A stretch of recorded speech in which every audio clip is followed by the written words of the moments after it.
the IAP2 USA and IAP2 Canada that we welcome everyone to today's webinar, which is Favorites from Portland. Yeah, we had a phenomenal conference back in Portland in September where we had over 350 participants. It was a wonderful time. And what we heard from people while we were there is, you know, I really wanted to get to more sessions. And we also heard from other people going, I would have loved to have been there, but I couldn't be there. So we took all of your comments to heart. And we had done an evaluation of the conference sessions, and so it's with pleasure that over the course of 2016, we will be bringing some of those favorites back to you. And today we have Kayla Schmaltz and Amy Hubbard, and I'm going to introduce them in a couple of minutes. But before we get started, I'm going to turn it over to Drew, and we're just going to do a couple of housekeeping items. So Drew, over to you, please. All right, good morning and afternoon, everybody. Just a few things to point out to you.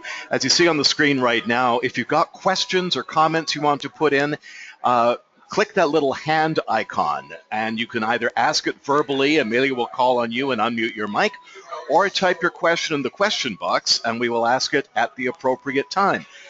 We also have questions for our presenters, too.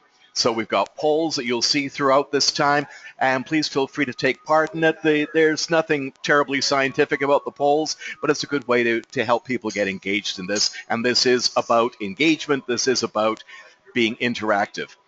This is being recorded, so if you want to review it for your professional development, if you want to just hear again what some of the points were that Amy and Kalin bring up in the next hour or so, we will have that online for you on your respective affiliates' website. So IAP2 Canada, IAP2 USA, IAP2 Australasia will have that along with some other collateral material that might be along PowerPoint decks, links to important papers or whatever there might be that comes up. And the last thing to point out is that we have a survey that we will be sending out to you.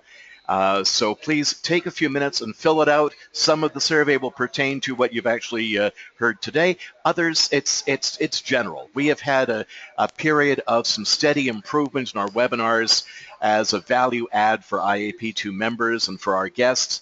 And over the past couple of years, we've been working on it. So we've only been able to do that because we've been getting input from you. So please take part in the survey, and we'll be sending that out to you along with the links to everything within about 24 to 48 hours after this. So with that, I will turn things back to Amelia to get this party started.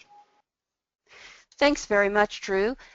So we have heard from one person that she's having trouble hearing us. So I just want to make sure that nobody else is having that situation and that everyone can hear us at the moment because we're certainly live now and everyone should be able to hear both Drew and I. So if someone could just send me a quick question in the question box, just letting me know that you can hear us, that would be brilliant. So the other really exciting thing, as Drew said, we are joined today by IAP2 members and friends from Canada, the United States, New Zealand, and Australia. So that's really exciting. And I know you're going to meet Amy in a few minutes, but it's 6 a.m. in Melbourne. So Amy, we really appreciate you getting up early to join us today. But we're going to kickstart our session today with Kayla Schmaltz. And Kalin is a project manager, a graphic designer, website developer, and the director of e-participation and creative services at JLA Public Involvement in Portland, Oregon. He has been designing online and print materials at JLA for over 10 years. So Kalin, Drew should have sent you the presenter option now, and so we're going to make sure that we get you online. Right. Okay, hopefully you can see my screen. Thank you, Amelia and Drew, and in particular thank you to Amy for being up so early this morning. So this is a very condensed version of the presentation that we gave at the IAP2 North American Conference, and it actually was two presentations. The first half of our session was called It's Geek to Me, and this was a presentation by Kelly Spitzley from HDR. She gave a really wonderful presentation that provided a lot of great insights into how people use their brains to process visual information, and it complemented our presentation, which we called Picture It, which was about using visual public engagement tools. And her presentation really went into this science of why it is that visuals and imagery are so much more effective and an efficient way to share information than text, particularly more so than technical language and jargon. And I understand that she's actually going to be giving a webinar in the coming months, and I really recommend seeing her full presentation. So I'm not going to go into too much of what she talked about. But some of the things that resonated with me and that I think complemented our presentation had to do with situations where we're faced with some pretty inelegant options for overcoming communications barriers. These include when we have a barrier, we gloss over it, we ignore details, or we shove through the information, we overwhelm people, and I think this is one of the most painful options to us. Or we dumb things down, we change our content, and we omit information. And Kelly went into ways to, what you call designing a new way through. And some of her suggestions that were particularly applicable to our work have to do with changing our perspective on information. And this means, this can mean changing our viewing angle, zooming in or out of data to offer a more intuitive perspective, looking at the data through someone else's eyes, or adding new context. She addressed a range of other topics, but I really felt empowered after her presentation with the understanding that there are ways that we can get around communication barriers without necessarily dumbing things down, but we can present it in ways that are more palatable to the brain.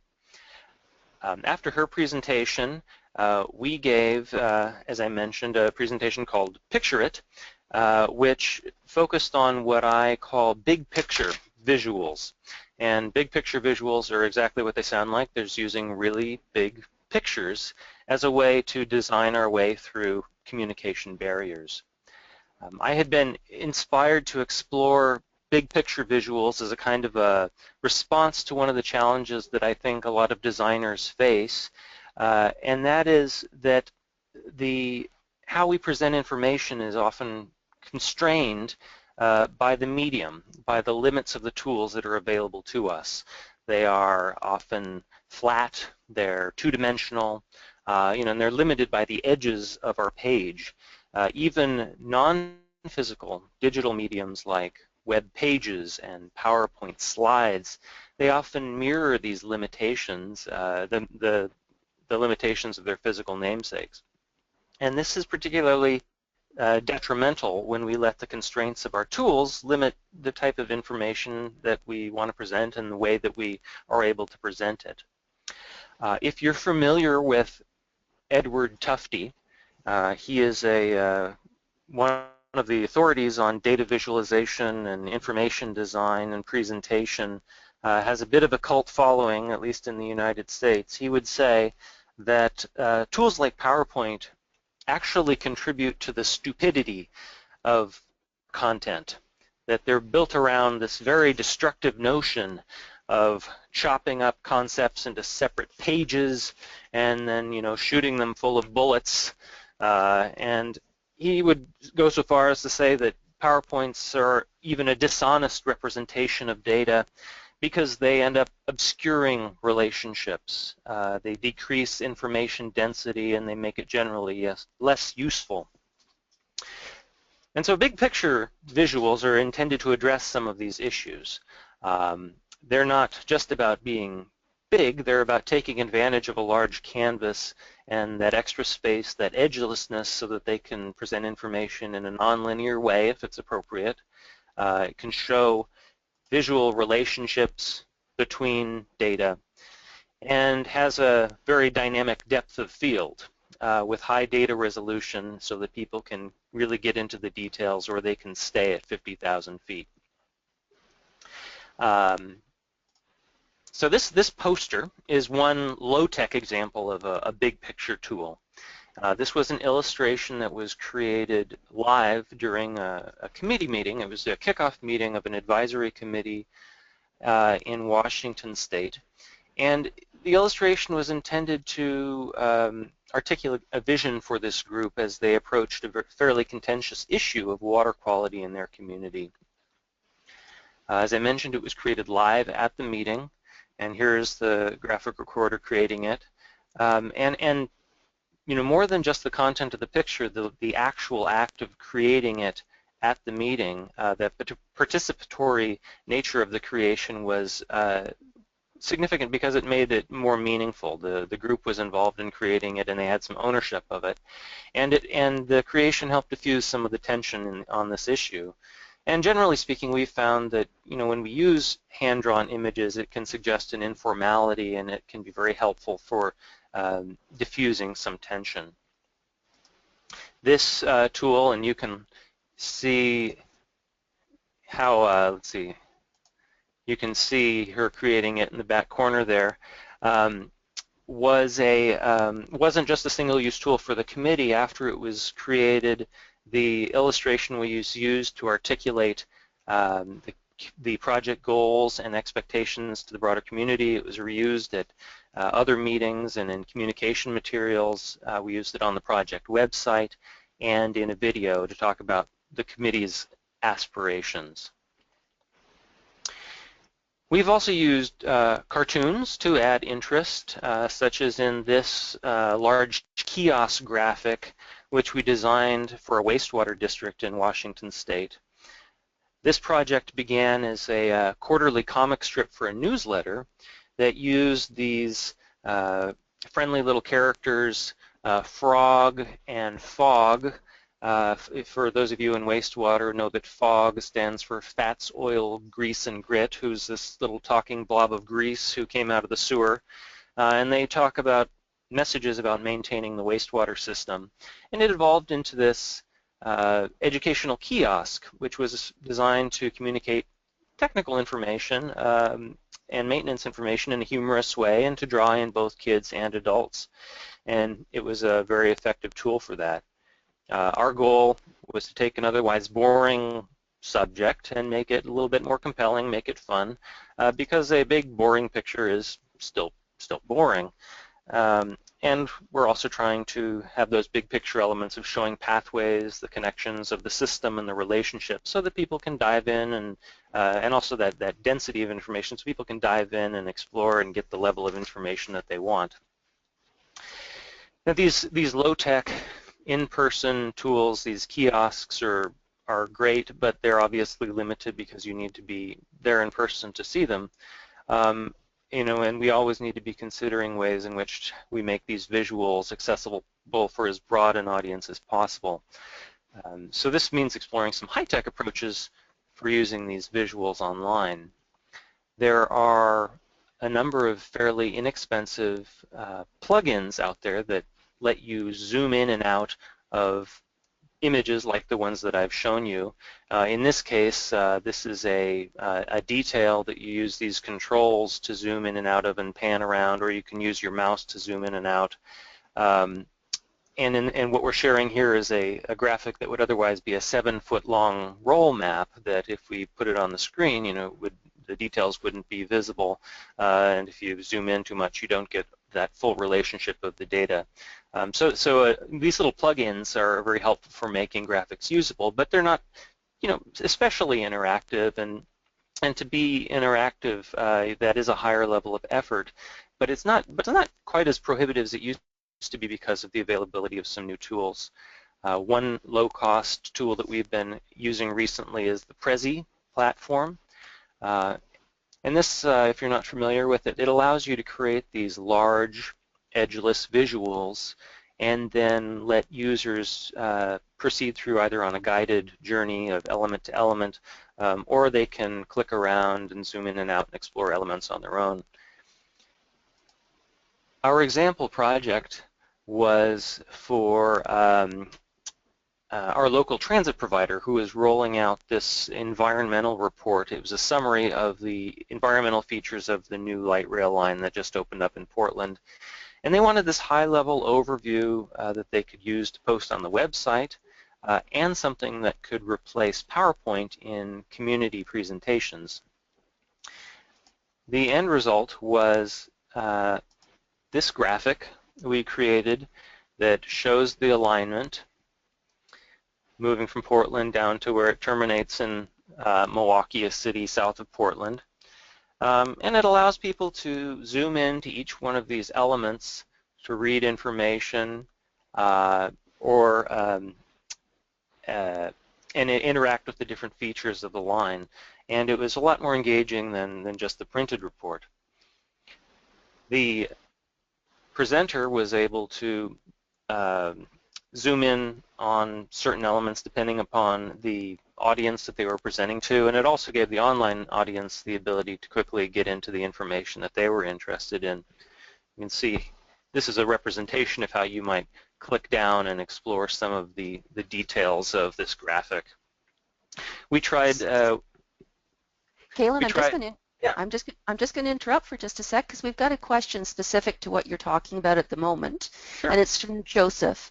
And Joseph's asking, most organizations today require that online engagements be accessible to people with disabilities. Are there a set of best practices for making visual representations of information accessible to people requiring screen readers? Yes. Well, my first bit of advice would be to not use Prezi if you're trying to do that. There's much that I think that could be said about trying to think about the many ways that we present information. This makes a number of assumptions about the people who are consuming the information, and it's designed to kind of bring interest to materials visually. It is not ideal for communicating with somebody who may be visually impaired, for example. And so it's one of the tools that I think needs to be part of a collection of tools for communication. There are a number of approaches to when you create web content, for example, that you can make it easier for people to use screen readers, but this would not be a tool that I would recommend in that case. Like I say, it's one of many tools that you might use. We've had generally positive reception to this, but yes, it is a narrower audience for this. I know that's not a comprehensive question, but I think it's just important to have a range of tools. Is how I would answer that. Thanks, Kalin. Let me see here. But one of the things that we did try and do as part of creating this tool was to make it accessible to a range of audiences that spoke a variety of languages. There was a lot of interest nationally and internationally in the launching of this line, and so where possible we tried to use visual symbols that and short blocks of text so that it minimized the need for translation and people could generally get the gist of it regardless of their native language. The advantage to a tool like this is that it really unlike PowerPoint, which can hide the relationship between information and hide the scope of an alignment, for example, is that it's you're really required to figure out a common thread to connect all of this information and fit these puzzle pieces together and craft this tour of your data that follows it in a logical way. And oftentimes geography, as in this presentation, would be a common thread.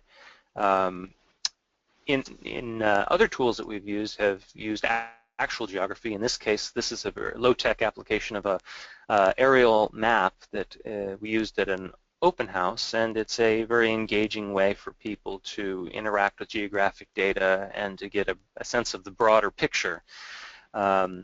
Correspondingly, online maps have become much more accessible, and they really do benefit from this concept of edgelessness, the big picture technology, which lets you scroll and scroll and scroll, and it really brings takes the limitations of a printed atlas away. And using these tools has a really outstanding value to effort ratio. Tools such as Google Map Maker are wonderful for creating very simple, they're free online maps that are basically, they have basic interactivity. People can interact with icons, text, images, and links. And again, it's a very low level of effort. They're very easy to embed in existing websites. This was an example website that was very text heavy, and we were originally asked by the client to include 7 pages of printed accident data just as a link, and it took us about 45 minutes to take that dense text and put it into this very simple little Google map that we embedded and allow people to click on each icon to get more information. And if you have geographic GIS data, it's even easier to import complicated lines and points into Google Maps and let people interact with those map elements. I would encourage people to consider using these online maps instead of large PDFs, which is fairly common practice over here. PDFs often have pretty low information density, or if they have high information density, that makes them quite large file sizes, which makes them limited in other ways. They're often not searchable. They might not be mobile friendly. Whereas online maps really are versatile. They scale very well to small screen sizes. And this gets to the final tool that I wanted to cover, which isn't really an illustration per se, but it's this concept of responsive design. And responsive design is basically, for those of you who are not familiar with it, it means that you use plugins to make your website design alter its appearance based on a user's screen size. This means that you're making it useful for both large screens and small screens. They're just resizing and moving the elements around. And this might feel a little bit mundane to bring up, but I want to raise it as an issue because as we get bigger and bigger with these graphics, which I think are wonderful and useful, we have to be thinking about all of our information consumers, many of which who are really relying on smaller and smaller devices to engage with content. In our country, in particular, though I imagine it's fairly common, many populations only have internet access on their phones, particularly low-income populations, and so making information mobile accessible is one way to remove a barrier to their participation. And I'd encourage you not to dismiss this as just a technical issue for your webmaster to overcome. It also has a lot to do with content creation, and there are a number of considerations that you need to make when you're developing your content. As I noted before, the medium has a lot of power over the way that information is presented, how it's consumed, and if we're writing and we're designing for big screens only, then we're really going to be alienating a lot of prospective users. So this raises good questions for us to consider, like how much text are we going to use, what kinds of images are going to be useful, are going to pack the most data, are we providing utilities like the one I mentioned before that allows people to zoom in and out and see those details, and then other questions like, will our survey even will people be able to answer it at all if they're trying to type with their thumbs? And yes, this is a technical issue, and it's something to be aware of, that designers have to create websites so that all of these different elements scale and look good on multiple screen sizes. And just so you know, as the person developing content, that this is why it's not always completely straightforward to just add a little block of information, even though it might look like you've got lots and lots of room on your particular device. So if you're not doing it, I really do recommend that you explore responsive design in order to expand the reach of your information. The moral of the story being go big when you can, but really don't forget how it impacts the little picture as well. I'll leave you with the thoughts about, I think we're going to see a lot more tools that are going to be challenging our understanding of what design space actually is and how we present and visualize information. I think the flip side of Tufte's comment about using PowerPoint making us stupid is that I think that big picture graphics and their ilk have the potential to make us smarter by forcing us to really think differently about how we visualize data. Because when we expand our canvas, we really have to think differently about how we organize information so it's not overwhelming, so that it makes sense. And then, of course, how it's fun, how it's interesting, and compelling enough that people want to take a closer look. So. Thanks, Kalin. Thank you so much for your presentation. We've got a couple of questions waiting for you in the wings. So the first one is from Consuelo, and the question is, can you suggest the names of plugins to use that you have mentioned as helpful tools? I'm new to plugins. So it's probably a good conversation to have with your web designer in the room. There are a number of different approaches that you can take to making graphics interactive and zoomable. Usually they use some form of JavaScript, and they're at this point they're broadly compatible across a number of websites. I would just recommend doing a Google search for image zooming plugins or image scrolling plugins and JavaScript, and there's quite a range out there, and they all do certain things differently. Some of them have built-in photo galleries that really simplify the process of uploading images and interacting with them one at a time, or in large groups. Other ones are designed for interacting with images one at a time, and I honestly can't think of the exact name of those plugins, but there's just so many of them out there, and most of them are free or very inexpensive. But I couldn't recommend one without knowing more about specifics of how you plan to use it on your website. So it's probably a good thing just to sit down with your web designer and look at those features. Just do a Google search together. Great. Thanks so much, Kalin. So we've got another question from, and Consuelo says thank you. So we've got another question from Allison. Allison's wondering if you have suggestions for best ways to consult on technical and or scientific information where you're relying on sequential translation in a cultural diverse situation, and unfortunately sometime with limited internet access or reliability. It's a good question. I would say most of the challenges that I've dealt with are not. I would say most of the challenges that we've experienced here is generating interest in getting people to slow down and to kind of get an introduction to a concept using a big picture.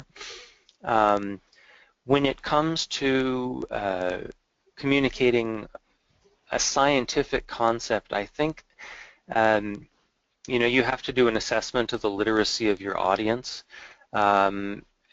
Regardless of what their language is, I think there are certain scientific concepts that are going to be easier to communicate than others, and they're going to lend themselves well to certain types of images. Edward Tufte, who I mentioned before, has some really wonderful books that he's written that are about visualizing information. And one of his principles is really the economy of ink and trying to minimize the amount of ink that you use to convey the most information possible. And so a lot of his illustrations or a lot of the visualizations that he uses really do minimize words, and so that they try and distill it down into I would say concepts that are understandable across cultures.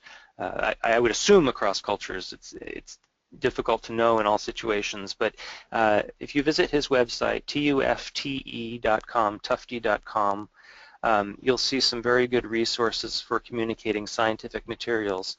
I would say some of those materials are probably a little too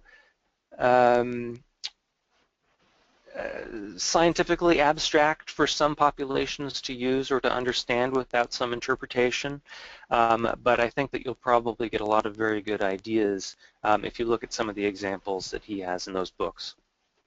Thanks so much, Kalin. Gratefully appreciated. Now, Matthew, I am just going to touch base with you because you have your hand up, and I'm wondering whether, in fact, and the hand came down. So I thought that might have been by mistake. So Kalin, we don't have any other questions for you at the moment, but we know you're going to stick around, and maybe once Amy's finished, we'll have the opportunity to come back and have you answer some more questions. So thank you for that. And now we're going to get Drew to hand over the screen to Amy while I introduce her. So Amy Hummert is one of Australia's most recognized community engagement specialists with a background in urban planning. Amy is passionate about social inclusion, place, creation, and civic participation. So, Amy, are you ready? I am so ready. Excellent. Over to you. But just before we get going, Amy, we have a couple of poll questions that you asked us to pop up, so you get an opportunity to learn a little bit more about the participants in the room. And seeing as we have close to 85 participants in the room with us today, let's learn a little bit more about them and their thoughts. So, Drew, could you pop up those poll questions for me? All right. So the first poll question is up there. Is public participation more about the journey or the outcome? More about the journey or the outcome? So if everyone can let me know. And we're going to close this, Drew, and let's see what the results are. All right. So for journey, it is 84%. And outcome is 16. So interesting. Journey 84% and outcome 16. Drew, can we get the next poll question up? And here's the next poll question.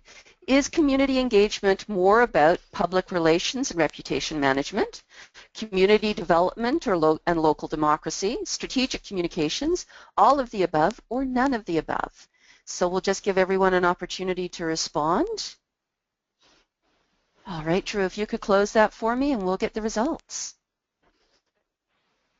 All right. Well, 0% said public relations and reputation management. 24% did community development and local democracy. 2% was strategic communications.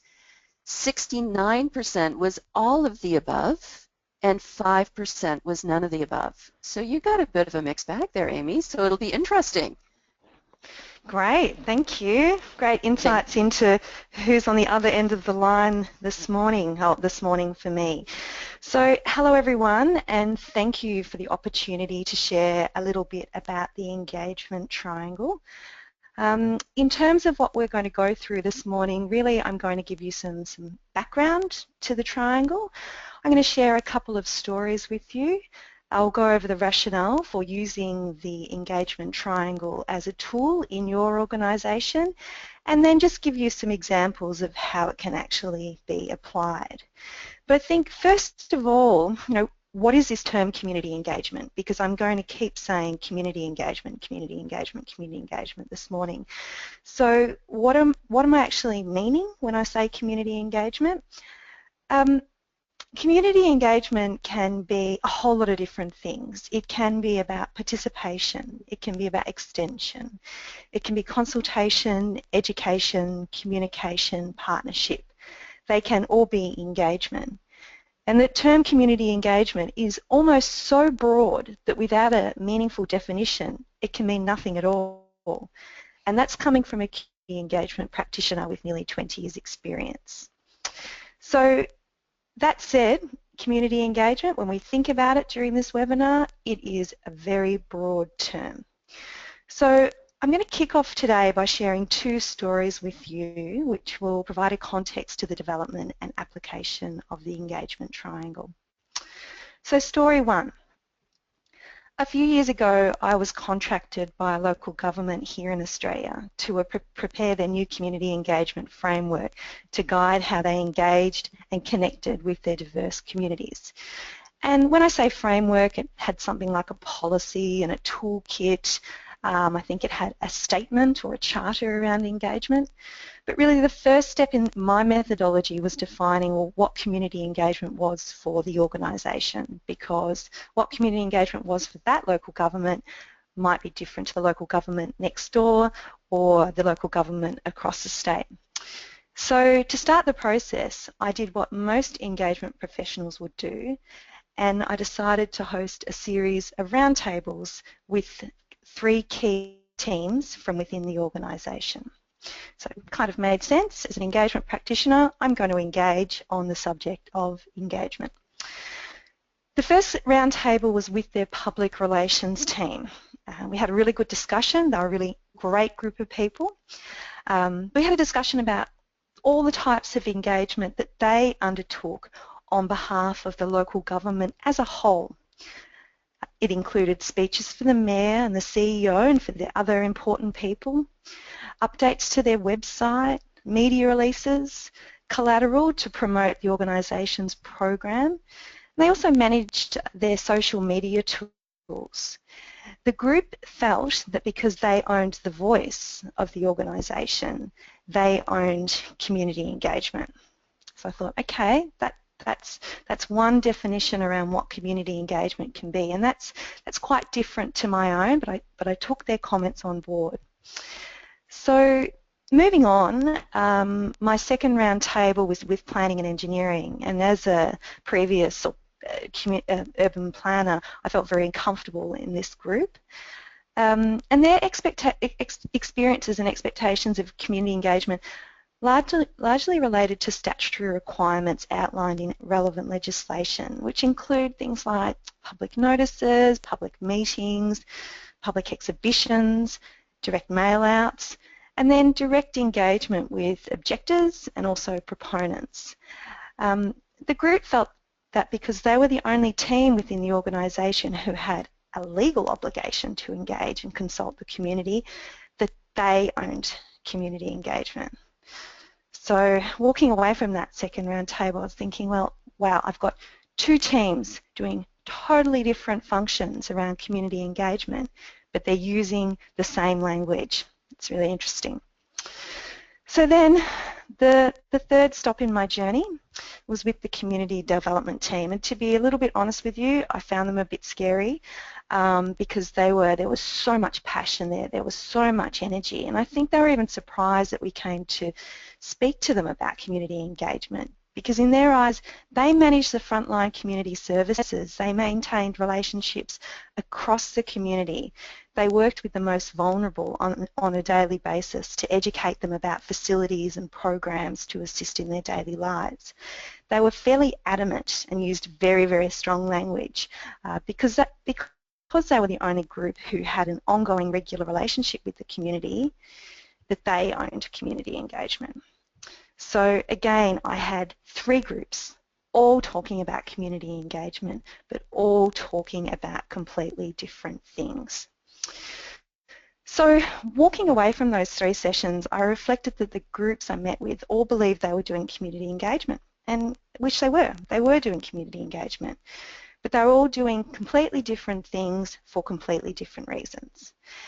And I thought about the people working across teams and groups and what a significant risk it was if they're using the same terminology but have a completely different intent. So what I needed to create as one of the first parts of my project was a definition that is flexible to the individual project, program or organisational objective. A one-size-all approach was probably not going to work in this instance. So moving to my second story to provide a bit of a context, at around the same time, and as a consultant, you get to work on, yeah? Sorry, we may have a language issue, so we just need to check something right at the moment. You've used the word extension. Is this the Aussie word for outreach? Yes. Yeah. Thank you. And sorry. So yeah, we can come back to that later on, but I'll move on with the second story. So as a consultant, I work on a lot of different types of projects, and they're all really, really interesting, and I feel that I take away learnings from every project to add to my next project or challenge around community engagement. But around the same time I was working with that local government, I was doing a research project with about 10 local governments in my state, in Australia, and I was looking at how local governments more generally engage with their communities. And this was engagement in its broadest sense. And one of the first parts of that approach was mapping all the engagement processes, functions, and community touchpoints or outreach, if you're North American or Canadian, across the IAP2 spectrum to gain an understanding of where this group of local governments were spending their energy and resources. I kind of wanted to know, like, are they all sitting on the right-hand side? Are they in Empower, or are they consulting? Where are they spending their energy? So my results were really surprising. Each of the local governments had hundreds and hundreds of different techniques that they were using across their programs, which meant I had a lot of data to look at. But what I found was that 95% of the engagement that they were doing, the council-led engagement, sat within the inform column of the spectrum. So when presenting this information back to the councils, many people felt really deflated because apparently if you sit to the left of the spectrum, that's not real engagement, or it's engagement of less value. It also became increasingly clear that many of these activities that I was putting in the inform column in partnership with the councils I was working with were much deeper than purely inform. The promise was not, we will keep you informed. It was engagement around climate change adaptation. It was around women's empowerment. It was a working alongside newly arrived refugees. All incredibly meaningful community engagement, but the label inform was not effectively describing the work that was being done to create a social impact. So taking this on board, I started to think about, well, what community engagement was. So you can probably imagine there was, a lot was going through my brain to come up with a definition that I could use in my practice, but also that I could share with my clients and the communities that they work with. So community engagement. What I was hearing from all these different people I was speaking to, it is about involving the community in decision making. And we get that. We're IAP2 people. We're really passionate about involving the community in decision making.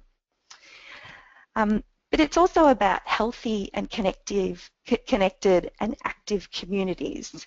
It's about economic participation. It's about leading to more sustainable communities. It's about leaders valuing civic participation and local decision making. But really, it's everything, and I feel really strongly that it's community engagement for local government. It's everything. And it's core to the function of local government. So, wow, I was thinking as a community engagement practitioner, I always thought I was kind of that add-on, that thing on the side of that strategic plan. But wow, community engagement is everything, and it seems that everyone has a role to deliver community engagement or engage with their communities within local government. So, okay, back to doing some deep thinking, and at the time, apparently I did have a lot of time to sit and think about this, and I'm also married to a community engagement practitioner, so lots of conversations. But what I was seeing was three key themes. So the first theme in all of this information was informing decisions, so back to what we know. And most people that I work with, they recognise that we undertake community engagement to inform decisions. So my definition was to provide opportunities for the community to contribute to the decision-making process. I think that kind of makes sense. So the second element was building capacity, and that really is focused on to educate the community on a specific theme or issue to increase knowledge or change behaviours. And then the third theme was around relationships, because relationships are so core to engagement. And I think sometimes we fail as practitioners to acknowledge the importance of the relationships that we have with the community. So to build new relationships and or improve relationships with the community. So I had my three sub-themes, but I needed to make this definition flexible so it could adapt to the real intent of engagement, because you couldn't say that every engagement project or process was focused on each of these three elements equally. There was different weightings for each, so it needed to be flexible. So that's where the engagement triangle was born. Over a walk with my husband, with the dog, and our newly born baby. So instead of making it just sort of another loose definition, I made it into a collaborative spatial tool, there's a bit of jargon for you, for groups of people to use to determine the real intent or objective of the engagement. So you'll see on the screen at the moment, that's basically what the engagement triangle looks like, and you'll all have access to our publication and worksheets post this webinar. But within the triangle itself, there's 10 segments, and each of these segments means something slightly different.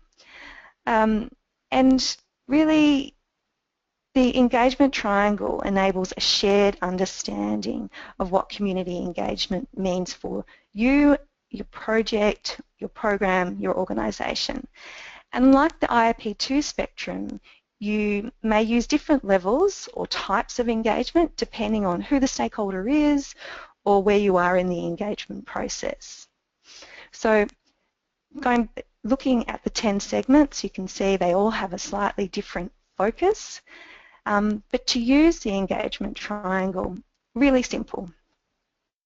You get a group of people in the room that are all involved in the design and the delivery of the community engagement program.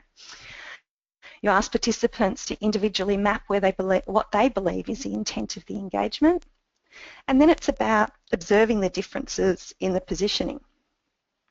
Now, asking participants to describe the rationale for their own positioning, and then the differences in the positioning on the triangle will stimulate discussion and debate, helping to clarify the real objectives of the engagement. And then just a note there, the engagement triangle can also be used to map project stages, stakeholders, activities, and even tools. So hypothetically, just as some project examples, if you were to commence an education program with a disadvantaged community, the intent of the engagement would be capacity building.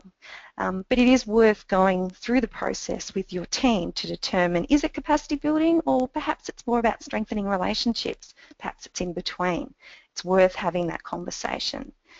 But if perhaps you were preparing a new master plan, initially it would be about informing decisions, but then as you move through the strategic process and the negotiables drop away, a new master plan becomes more about building the capacity of the community to understand the rationale for the project and building relationships to create ownership of the outcomes. So the triangle is quite dynamic, and again it is similar to the IAP2 spectrum in that way. So in practice, when you sit a group of people down to discuss their project and where it sits on the triangle, the conversation really unpacks the strategic intent and gets to the heart of what the engagement is trying to achieve. From observing these important conversations, the process to agree the intent can be much more valuable than the intent or the outcome itself. And I've seen people discuss the engagement triangle for their project and where it applies to the engagement triangle for hours. And this includes people like ministers and Lord Mayors, and that process getting to the end intent is a very valuable conversation. And again, the publication and the worksheets helps to take you on that journey. So in the engagement triangle document, there's also a toolkit, because the types of engagement tools you use to inform decisions are quite different to the types of engagement tools that you would use to build capacity. So there is a little bit of flexibility there in the tools itself, but the publication will provide you with much more detail. So I just wanted to emphasise that the engagement triangle is not about replacing any existing tools. But it's about giving practitioners options, and as our practice becomes more well known and regarded and recognised, and I see that every year in Australia, there's more and more demand for community engagement skills, that we do need a suite of tools to use, but again, it's not about replacing anything that's already out there. And look, just to finish up before hopefully you've got some questions for me, recently someone said to me, I'm working on a road project, and this was in Sydney, big project, and I've got your engagement triangle and I'm thinking about taking it to my team, but I can't plot where the intent of the engagement sits on the triangle. I was like, okay, that's interesting. You're doing a road project, big project in the middle of Sydney. Okay. So I said, you know, pretty basic question, is the community informing any of the decisions in this road project? And she said, no, the design is locked in. It's non-negotiable. Non-negotiable. And I'm like, okay, all right, that's okay. There's still opportunities to engage. So are you building relationships with the local community, the people that are going to be impacted by this road? And she said, no, we don't have time. We've got to deliver this project. It's a political decision. We have to build this road. No time for relationships. I'm like, okay, all right, okay. There's still some hope that there might be some engagement. And my final question: are you educating the community so they understand the rationale for the project, so the building capacity element? And she said, no, of course we're not. We're going to do this project, and then we're going to have to head away and move on to the next big thing. And my response to her was, well, you know, if they are your answers, you're probably not on the engagement triangle, and it's probably not engagement at all. You're doing something which is completely foreign or different to community engagement. So I'm going to finish up now, and I hope there's some questions. You can go to our website and download the publication, but I'll also be providing, as I mentioned, worksheets and the publication for Drew. So when you get the email with the recording, you'll also have access to some tools and you might want to experiment with the engagement triangle. So thank you very much for your time. Thanks so much, Amy. That was gratefully appreciated. And yes, we have been getting some questions regarding whether or not we'd get the PowerPoint and materials. And so as Amy has said, both Kalin and Amy will be providing everything to Drew, and Drew will be sending that out with the webinar recording, which should come to you sort of within the next 24 to 48 hours. So yes, all participants will have the opportunity to receive everything that you're hearing about and learning about today. But I'm going to take you back, Amy, to the first poll questions, actually, because we had a couple of interesting comments. And Catherine said she put outcome, but the journey is an important part of the outcome. And Miles indicated that outcomes are how to justify the journey to sponsors, especially elected officials. Just wondering if you have any thoughts on that while we give other people the opportunity to send me questions or raise their hands. Do I have any thoughts on that? Yeah, I find that my clients, or the clients that are sitting in that political chair, they just focus on the outcome. But because I probably approach community engagement more from that community development perspective, I think the process and the journey that you take people on is so much more important, because that's where you can sow the seeds of great relationships and you can build their capacity to be active members of their community. So for me, consultant, the outcome is really important, so I can get my next project. But for me as a practitioner, the journey and working with communities around the journey, I love that process. Thanks very much, Amy. Now, Kalin, we've got a question for you while we wait for a few more questions for Amy. And so, Kalin, I think you're still with us. So, and Amy, you might actually be able to respond to this as well. It's a question from Eric. In your experience with public meetings, do you find that the use of slides increases or decreases engagement? Is Kalin there? Yes, I'm thinking of the best way to answer. Well, I've seen slides which do both, I guess. I think that you know, it's difficult to have a good rule. I mean, I would certain tools like, for example, Prezi. You know, there are some very bad examples out there that are guaranteed to make you very nauseous. But there are also some very engaging ones out there that, you know, that articulate things that you wouldn't see if you used a PowerPoint. But I've also seen PowerPoints that are very compelling, and they do what they need to do very well. And so I think I'd have a hard time generalizing. I've seen good and bad. I would say that probably, you know, for the most part, there's you know, the way that we've been taught to create PowerPoints and using bullets and things is probably a habit that we should think about changing a little bit, but that doesn't mean necessarily that simply adding little bits of clip art is going to make it, you know, automatically better. I think it has to be part of that strategic thinking about, okay, so what is the information we need to share, and then how much interest you know, do we need to add so that people aren't bored by it.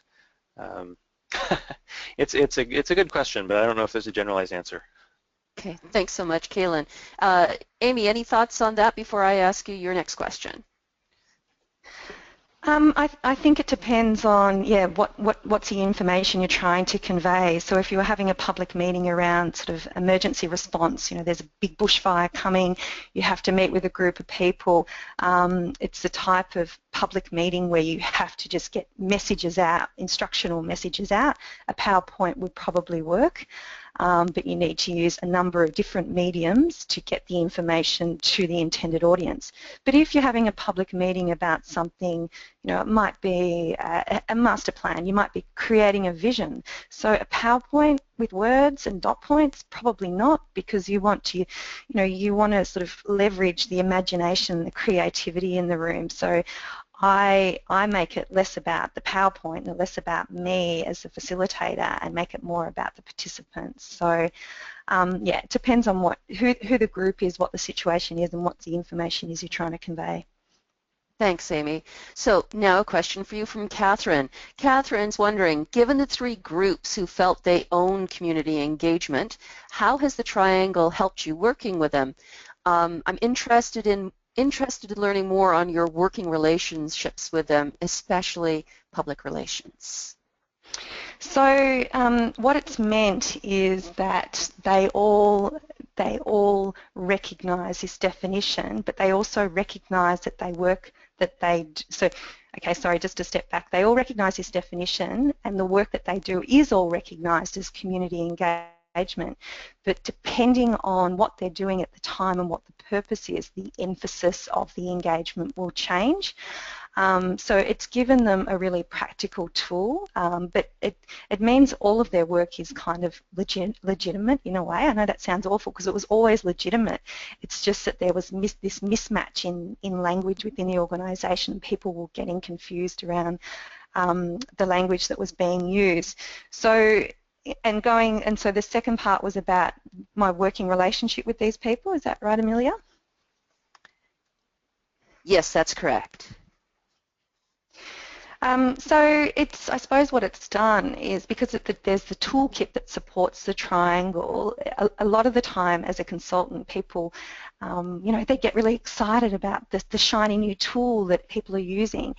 And there are tools that are better suited to the three elements of the triangle, so it means I can give them more targeted advice about what is appropriate depending on what you are trying to achieve.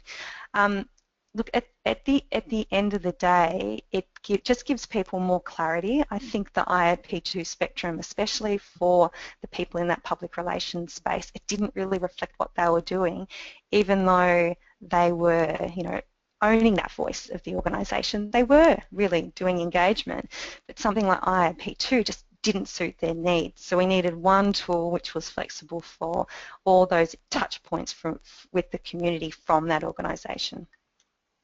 So thank you for that, Amy. So I know the last point was how is your relationship with PR now? With PR, it's fine. And as a consultant, someone called the other day about a mining project in Australia, and they said it's community engagement because we want to have really good relationships with people. And I sort of I'm meeting actually with them today because I'm not quite sure whether it's fracking, so it's something to do with the coal seam gas, and I'm really not sure that good relationships is going to be possible. So, and that's with public relations people. So I have a conversation, with people. Relationship with public relations people, it's fine. It's generally really positive. But I suppose it's about getting to the real intent. Are they trying to sell something, or are they really trying to strengthen their relationships? Because sometimes there's more sell, less capacity, and less about relationships. Thanks, Amy. So we have another question from Stefan, and Stefan's asking, how would you layer on the social license to operate discourse onto your engagement triangle model? I have no idea. I have to think about that. Yeah, I haven't given that any thought. So Stefan, social license to operate. Stefan, can you email me? My email's on that slide at the moment, and can you just give me a couple of hours to have breakfast? And I'm going to have a think about that on the way to work. And I'll share my response. So because I'm a facilitator, we'll put a pause button on that question, but I'll come back to you in a few hours, Stefan. That's my commitment. Excellent. Thanks so much, Amy. Well, we are now going to be bringing today's webinar to a close. I want to sincerely thank Amy and Kalin for their presentations today. And also, I really want to thank the participants at the conference for standing up and saying, we want to hear more. Just because we couldn't be in the room, we still want to hear about some of the really wonderful speakers that we had participating in Portland. And I know that we've got one of our Portland organizers on the call today. So Sherry, a big shout out to you and all of the great work that was done in Portland at the conference back in September. And of course, I'm hoping that everyone will join us in Montreal, which is coming up September 28th to 30th. So the next conference will be in Montreal, Canada, September 28th to the 30th. But before I let everyone go, I want to remind people that our next webinar will be on April the 12th, and it's another opportunity to learn from some of the best engagement projects of 2015. Jeff Cook of Beringia Community Planning received the IAP2 Canada Core Value Awards for Project of the Year and Indigenous Engagement for working it out together. This was a partnership with the Pikinginjim. I'm sorry about that, Jeff. I've just mutilated that word. I apologize. First Nation. Pikangikum. Thank you. Pikangikum, First Nation in far northwestern Ontario, which is being hit by a string of youth suicides. Joining Jeff will be Casey Randall-Beeler of Burns and McDonald Engineering. They received highly commended for a P2 component of the Midwest Transmission Project. This is a system designed to reduce energy congestion in a large part of the United States and affected 17 counties across 2 states. So yes, the next webinar is our Core Value Awards winners. So we're very excited in recognizing our wonderful session presenters from our conferences and also our Core Value Awards winners. So I hope you'll join us next month for that. And so I'm just checking to see if I have any last minute questions for either Kalin or Amy. Oh, and I do. So maybe we'll just have one more question before we sign off. And this question is from Rusty. Is there a best practice for venues, mediums to garner the most participation? I've been trying to change how we get about getting our community engaged, but I've been rather unsuccessful. I'm interested in being able to get feedback from more than one community member. Any thoughts, Amy and Kalin?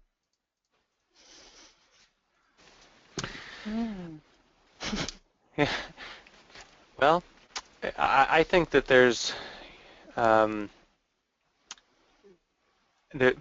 you could write a book on it probably. You know, I think one of the practices that we're trying to do more and more is to just instead of looking at you know, what space we think is best going to work for us, the gymnasium at the local school or the library, whatever, we need to start by considering, okay, well, where is the population that we want to reach already going, and how can we make it easy for them to access us there by going out to them. And so that means, you know, going to putting up signs along the road where people are driving, or having our open houses outside, or going to farmers markets, and you know, identifying you know, where people already are. And in a large part that means going online, because that's where people are spending a lot of their time. So I think it's just kind of asking that question first as kind of a guide. Thanks, Kalin. Any last thoughts? My last minute thoughts.